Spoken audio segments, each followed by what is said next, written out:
आज ही Doubtnut app download करें। Doubtnut पर अपने सभी गणित, रसायन विज्ञान, भौतिक विज्ञान और जीव विज्ञान के डाउट्स का करो सफाया। बस प्रश्न की फोटो खींचो, एक ही प्रश्न को क्रॉप करो और तुरंत वीडियो सोल्यूशन पाओ। अभी डाउनलोड करें।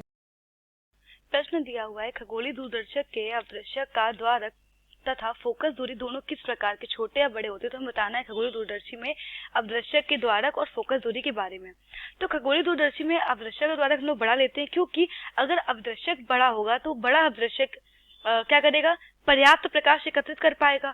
और जब पर्याप्त प्रकाश एकत्रित कर पाएगा तो जो हमारे दूर स्थित पिंड है उनका जो प्रतिबिंब होगा वो कैसा बनेगा, अधिक चमकीला और स्पष्ट बनेगा। तो हम कह सकते हैं कि जो अवदर्शक का द्वारक होता है वो कैसा लेते हैं, हम लोग बड़ा लेते हैं। कि हम लोग कह सकते हैं बड़े द्वारक का अवदर्शक लेते हैं किसमें, खगोलीय दूरदर्शी में। अब आते हैं फोकस दूरी के ऊपर। तो खगोलीय दूरदर्शी में फोकस दूरी हम लोग कैसी लेते हैं, तो खगोलीय दूरदर्शी में फोकस दूरी का मान भी कैसा होता है, अवदर्शक की फोकस दूरी का मान भी अधिक होता है। क्योंकि अगर फोकस दूरी अधिक होगी तो आवर्धन क्षमता अधिक होगी। तो अगर हम सूत्र देखें तो सूत्र होता है खगोलीय दूरदर्शी का, जब अंतिम प्रतिबिंब कहाँ पर हो, स्पष्ट दृष्टि की न्यूनतम दूरी पर हो। स्पष्ट दृष्टि की न्यूनतम दूरी, जब स्पष्ट दृष्टि की न्यूनतम दूरी d पर होगा अंतिम प्रतिबिंब, तो हमारे जो सूर्यदर्शी खगोलीय दूरदर्शी की आवर्धन क्षमता कितनी होगी, m बराबर माइनस FO बटे FE 1 प्लस FE बटे D।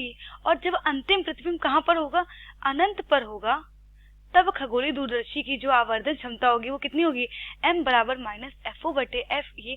तो जैसा कि हम देख सकते हैं कि दोनों ही स्थितियों में जो हमारी खगोलीय अवदर्शक लेंस की जो फोकस दूरी वो क्या कर रही है, आवर्धन क्षमता के अनुक्रमानुपाती है।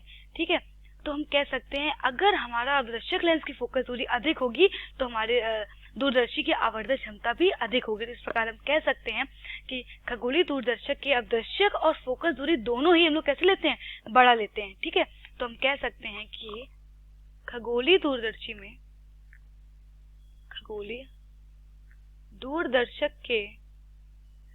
दूरदर्शक के अभिदर्शक का द्वारक तथा फोकस दूरी दोनों ही कैसे लेते हैं, दोनों ही बड़े लेते हैं। ठीक है, बड़े लेते हैं।